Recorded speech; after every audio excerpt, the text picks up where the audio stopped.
Hello, everybody. I'm Owen Brodie, and I'm a dairy farmer in Virginia in County Cavan. I'd like to take this opportunity to thank the IFA, especially the Environment Committee, for having me speak here today, especially Thomas Ryan, the Secretary of the Environment Committee. It's a great honour to speak as a participant of the Smart Farming Initiative. It was a worthwhile exercise. It's delivered far more than I expected at the start. I am from Cavan. I live on the shores of Loch Ramor, very privileged to live on the shores of Loch Ramor, near Virginia. We farm 200 dairy cows in Munchaconnet, and we supply our milk to Lakeland Dairies. I'm a PRO. I am the current PRO of Virginia Show, and I also chair the Dairy Farming Conference there every year. I'm a 2017 Nuffield Scholar, and I'm married to Rosemary, and we have three young adult kids. Megan, 21, Luke, 19, and Neve is 16, going on 25. The Smart Farming Challenge that I took on really came about because, firstly, I could see how it aligned with my own farm. And I did question why I should take part in it. But I realized the objective of the Smart Farming Initiative is to try and save money while at the same time improve my farming system's impact to the environment. They align well, the objectives. The possible savings of up to €5,000 is obviously a good carrot to take on the challenge. And at the same time, to try and reduce my climate impact was another good reason to take it on. So it worked very well with what we're doing on our farm, and we were up for the challenge. The hardest part of taking the challenge was the amount of detail that I needed to gather up for the survey to be completed. And it's quite a large survey, but it's not impossible. The bills from the electricity and fuel, heating, diesel, all had to be gathered up. The soil sampling, which we do every few years, had to be gathered up. Obviously, we are in derogation, so we had a nutrient plan anyway, but we were able to pull that together along with the different copies of our single farm payment and different lands that we farm. So the things I hadn't expected was that we would take quite a rigorous test on the different water that we use here between the group water scheme and the well. Also, the reasoning for gathering up feed dockets, I wasn't sure until I saw the results come back, and then obviously the results from silage testing. All very important things, and it took a little bit of gathering, but it was well worth when I got the results back a few months later. The smart farming focus areas are fairly clear, and I think anybody who's seen it before is very aware. There's 8 key areas, and they're there on the screen. And probably the areas I hadn't expected or didn't realize included was the energy areas and the time management. The other areas I'm pretty involved with every day of the week when you're farming, but they were the added bonus areas. And it's always good to have a bonus. The cost savings, I thought I was doing a good job. Good Cavan dairy farmer, managing grass well. It was good to get clarity on where we're leaving money behind, and that by chasing that extra impacting on the environment, and we weren't going to compromise production. So they were when the audit was completed and sent back to us, they were the areas, the key areas that we were told we could save on.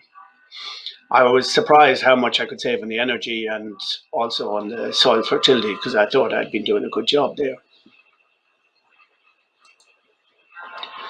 The Chagas and Board Bia Carbon Navigator was a whole new area to me. I I'd heard about it, but I never participated in one.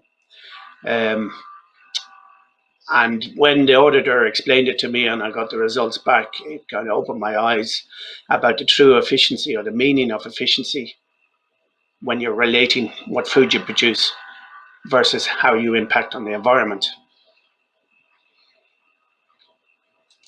And the results came back and they were quite interesting to read. Obviously, in the grazing season, I'm doing not too bad a job for the area I live in. And there is a challenge there for us to extend it much further than we are, but we're up for that challenge. In the EBI, we've been breeding and focusing on EBI for quite a few years now, and we've heard EBI about 180. And the change or the benefit that we will get with the carbon and the production will come over time because we're already on that direction. But the real benefit to us to realize that we need to balance our nitrogen use and our different fertilizers that we apply at the farm different times a year in order to optimize grass production at the right times. We also need to balance our stocking rate in order to get that production from grass and try and get to that 500 kilos of milk out of a 500 kilo cow using 500 kilos of meal. And that's obviously the sweet spot, and that will take time. The total that came to was 24% reduction in the GHG. So that was quite an eye opener to me, and it was a worthwhile part of taking on the smart farming challenge.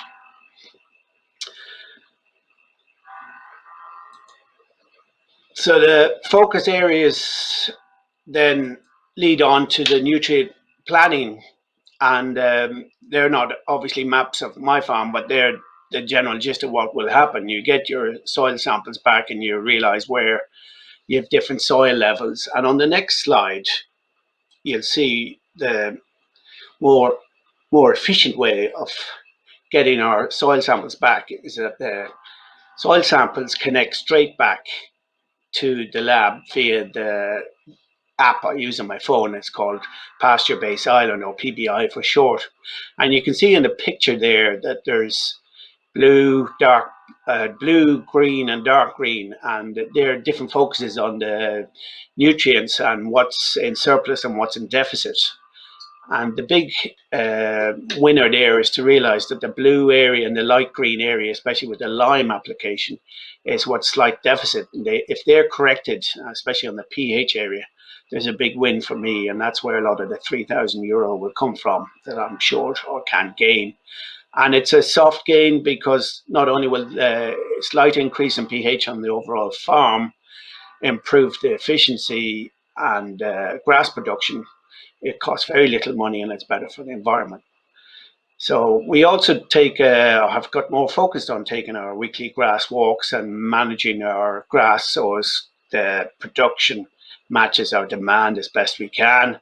And that by measuring the grass, we're probably 10 to 15 days ahead of what you would see visually if you didn't measure. So that's a huge benefit to keeping the nutrient plan right and being able to go out with the right amount of fertilizer at the right time. Moving on then to the next slide. I think one of the real areas that shocked me, part of the audit obviously was that the smart farming group went off and they got external information for my farm that I might have heard about or breezed over, but I didn't really pay much heed to. And one of those areas is to bring in what the area of my farm is under and what sort of catchment areas. I knew there was a part of my farm was a special area conservation, and I'm obviously in the Boyne catchment area. What I didn't realize on the next slide was that the whole area around the lake and in the lake is also a catchment area, and the lake itself is not up to pristine condition, which is a pity to hear because we actually do quite, living on the shores, we use the lake quite a lot, either swimming in the summertime or canoeing and sailing on it. So you'd imagine when you're in it every day, you think it's a lovely lake, but it's only when you hear the external auditors' assessments you realize that there is issues with water, and we don't have to frown away from that. And we definitely don't want to be one of the people that are contributing to that. So it's made us very aware of managing our farm to make sure we don't have or are not part of the reason the lake gets any sort of pollution. And hopefully over time we can all work together that the lake will be good and there won't be any pollution. So you can see from the arrow, the blue arrow there, that's our area there, and there's quite a big water down at the lower end, and a lot of water flows out of the Loch Rammer and into the black water and meets into the Boyne area at Navan. So that was new to me, and that is good to see that, and it makes us aware. So part of that, then we obviously have reassessed our slurry management, and we are managing with trailing shoe, and we've also spent a bit of money around the yard ensuring to get all the slurry into one assembled point with some small pumps and electric motors to manage it, that the slurry is of a kind of nice even consistency, and it's easy to agitate, so as we can go out at the right times of year with the trailing shoe and get the best benefit of the slurry while causing no harm to the environment. The energy saving bill that we've gained was primarily gained from putting in some time clocks and putting in variable speed motors on the milking machine and a new bulk tank that's more efficient at the cooling. And as I mentioned already, we focused on the better fertilizer management, and that's paying good dividends with good grass growth over the last while. The thing that I've picked up most about the smart farming is you get what you put into it. If you spend a bit of time preparing the audit and getting everything together and being clear about what you want to achieve out of it, I think it's a great thing to do, and I'd encourage anybody to try and go on to the Smart Farming Challenge and log into smartfarming at ifa.e or www.smartfarming.ie. One last point would be the future plans on our farm. By doing the Smart Farming Challenge, we are more aware of what is going on around us. We have probably more appreciation of the biodiversity around us and the water quality. And as part of the challenge, we have now an electric car, which is going really well. And you notice there in the picture also, we have planted a few oak trees, and cows are quite happy, and the lake water is quite blue. So the future would be better if we could go one step further, and along with producing food, we can produce energy. And by producing energy through solar panels, I believe we would be able to produce food and produce energy in a very environmentally friendly way. And we need to be able to sell that energy to the grid in order to make this happen. And hopefully this will happen soon. Thank you, ladies and gentlemen, for your time. I look forward to any questions. Especially like to thank IFA for letting me take part in the Smart Farming Challenge. I'd like to thank you, the audience, for listening to me. Thank you.